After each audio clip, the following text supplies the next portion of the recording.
Baik, assalamualaikum warahmatullahi wabarakatuh.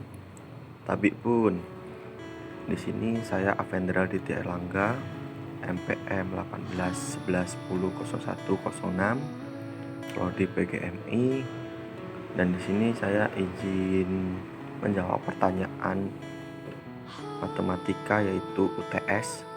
Yang pertama, bagaimana hakikat pembelajaran matematika yang berpengaruh dalam kehidupan sehari-hari, terutama untuk peserta didik? Yang pertama yaitu hakikat pembelajaran matematika itu ada dua. Yang pertama, matematika merupakan mata pelajaran yang paling penting untuk diajarkan di SD karena matematika sangat berguna dalam kehidupan sehari-hari. Dan yang kedua yaitu matematika memiliki karakteristik yang unik dan khas yang harus diajarkan kepada peserta didik. Dan untuk contoh pembelajaran matematika untuk keseharian, yang pertama yaitu contohnya saat kita disuruh belanja ke warung. Di situ terdapat matematika. Karena apa? Di situ ada mata uang untuk pembelian.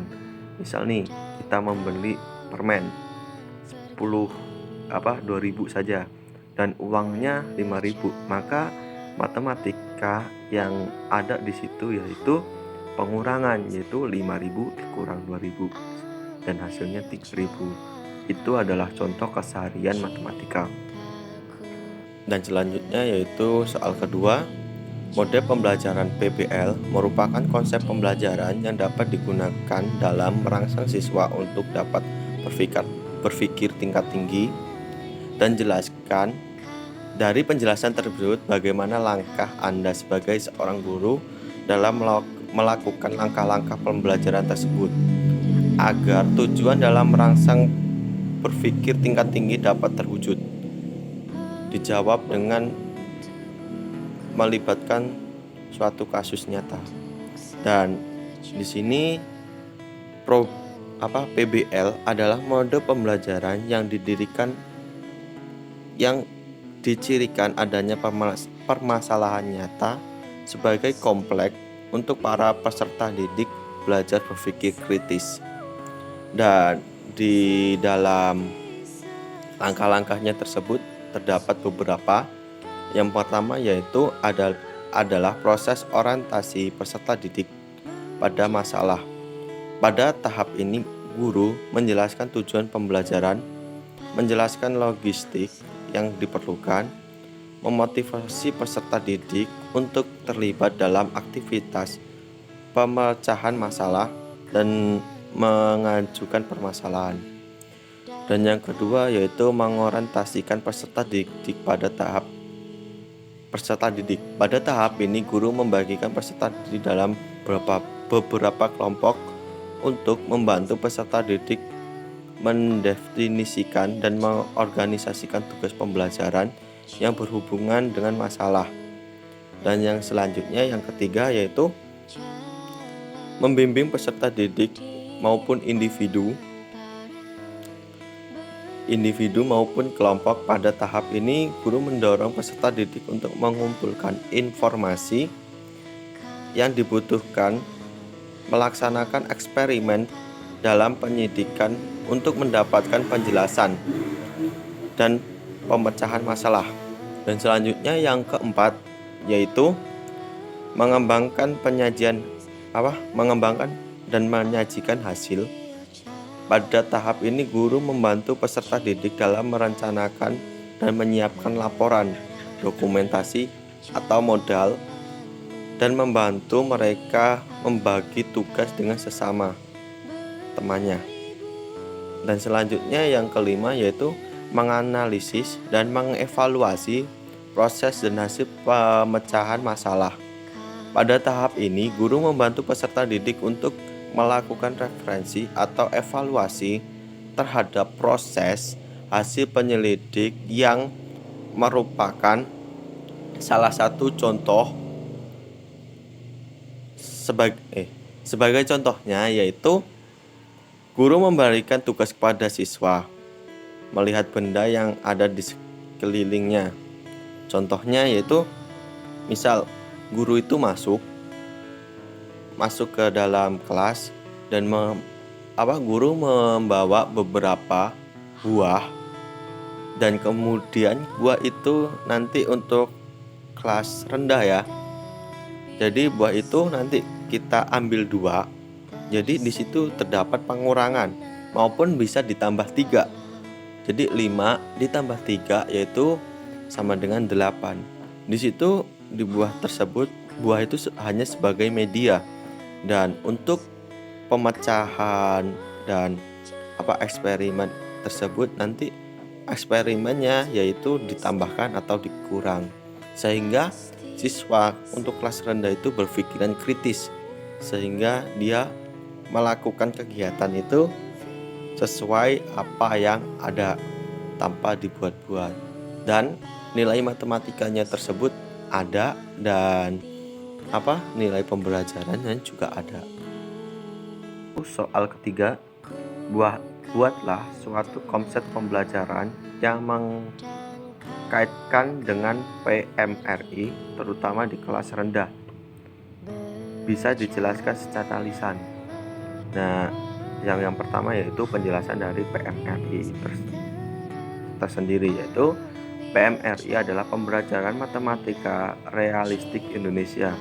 Dalam pembelajaran matematika di kelas rendah, seorang guru harus mengajarkan sesuai dengan fakta, kenyataan yang ada atau yang real kepada peserta didik, tidak hanya sekadar hayal atau mengira saja. Dalam menyampaikan materi, seorang guru bisa menyediakan media untuk mempermudah menyampaikan materi pembelajaran dan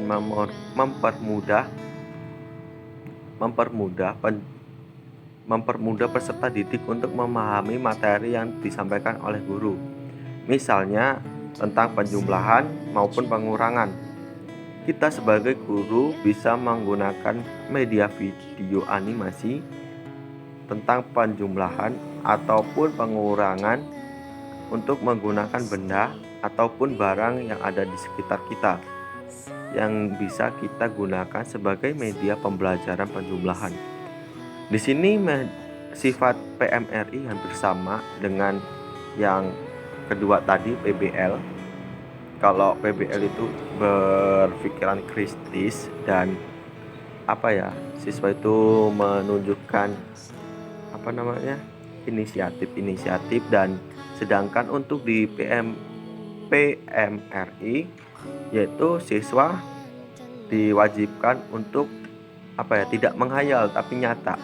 Bisa dicontohkan ada dua buah pasang pena, kemudian di soal itu misal nih, Siti mempunyai 2 pena, kemudian si Andri memberikan penanya 1 kepada Siti, dan berapa pena yang dimiliki oleh Siti, dan kemudian peserta didik bisa menjawab 3. Karena apa? Di situ tadi kan di pena Siti ada 2, dan kemudian pena Andri diberikan kepada Siti 1, menjadi pena Siti menjadi 3. Dan di situ kita bendanya kan mudah dicari, dan di situ siswa itu tidak menghayal tetapi dia melihat langsung kenyataan yang ada di sekitar kita. Dan selanjutnya itu soal keempat. Coba Anda buat suatu lagu pembelajaran guna mengenalkan bilangan kardinal dan bilangan ordinat kepada siswa. Mari belajar koordinat, dan ada juga ordinat. Bilangan koordinat 1, 2, dan 3. Bilangan ordinat ada pertama dan kedua. Selanjutnya yaitu soal kelima, yaitu buatlah konsep pembelajaran di kelas guna mengenalkan tentang penjumlahan, pembagian, perkalian kepada siswa khususnya di kelas rendah. Jawab dengan memberikan simulasi. Dan di sini yaitu dalam pembelajaran mengenai penjumlahan, pembagian, dan perkalian pada siswa khususnya kelas rendah, Seorang guru bisa mengaitkan dengan kehidupan nyata peserta didik atau real, bukan hanya sekedar hayalan dan mengira saja. Dalam hal ini, guru dapat mengajarkan peserta didik terlebih dahulu, mulai dari angka ataupun nominal, dari yang kecil hingga nominal yang besar. Misalnya dalam menerapkan pembelajaran tentang penjumlahan. Seorang guru memberikan contoh. Adi memiliki 2 buah pensil. Kemudian teman Adi memberikan 2 lagi pensil kepada Adi. Berapa jumlah pensil yang dimiliki Adi sekarang? Nah, dari peserta didik tersebut, yang lainnya akan menjawab 4, karena 2 ditambah 2 sama dengan 4. Dan selanjutnya untuk pembagian, yaitu Budi memiliki 4 buah pensil. Kemudian memberikan kepada 2 orang temannya. Setelah Budi membagikan 2 kepada temannya secara rata, maka berapa masing-masing teman Budi mendapatkan pensil tersebut? Maka siswa akan menjawab 2, karena 4 dibagi 2 menjadi 2, karena 4 dibagi 2 menjadi 2. Dan yang terakhir yaitu perkalian. Perkalian adalah penjumlahan berulang. Misalnya